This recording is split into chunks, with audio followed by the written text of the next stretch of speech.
بسم اللہ الرحمن الرحیم۔ ہم بستری کے بعد یہ عمل کرنے سے آپ کے جسم کو فائدے ہوں گے۔ ملاق کے بعد میاں بیوی پر جمود و سکون اور نیند کا غلبہ طاری ہو جاتا ہے، اس لیے دونوں کو چاہیے کہ نیند سے پہلے اعضائے مخصوصہ کو دھو ڈالیں۔ ملاق کے بعد پیشاب کر لینا مفید ہے، اس سے پیشاب کی نالی صاف ہو جاتی ہے۔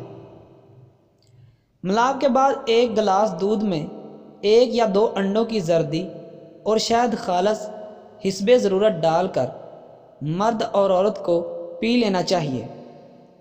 اس سے کسی قسم کی کمزوری کا احساس نہیں ہوتا اور جسم میں توانائی محسوس ہوتی ہے۔ انڈا، دودھ اور شہد کا کثرت سے استعمال بہت مفید ہے۔